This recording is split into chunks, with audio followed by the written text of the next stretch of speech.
শুরু করতেছি মহান সৃষ্টিকর্তার নামে, যিনি পরম করুণাময় এবং অত্যন্ত দয়ালু।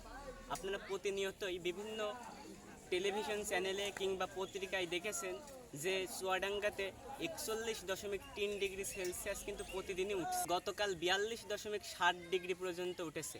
এক মুরব্বীর মুখে শুনলাম গত 71 বছরেও নাকি এত গরম পড়েনি। তাই আমি যে কাজটি করতে চাচ্ছি, আমার চুয়াডাঙ্গা জেলার আলমডাঙ্গা থানার আমার নিজ এলাকা মুন্সিগঞ্জের যে রেল স্টেশন আছে, এই রেল স্টেশনে যেসব ট্রেন যাত্রী আছে আমি তাদেরকে একটু পানি খাওয়াইতে চাই।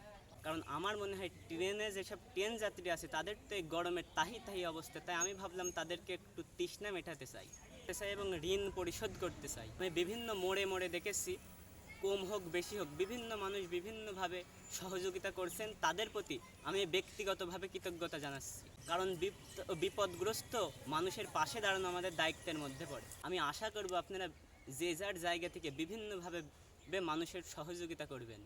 আত্মীয় স্বজনের মাধ্যমে হোক, যেভাবেই হোক বিভিন্নভাবে সহযোগিতা করার চেষ্টা করেন। একজনের বিপদে আরেকজন এগিয়ে আসবেন, এটাই হচ্ছে নিয়ম। আর এই উদ্দেশ্য নিয়েই মানুষের জন্য কাজ করতে চাই। আপনাদের সবার জন্য দোয়া ও শুভকামনা রইল।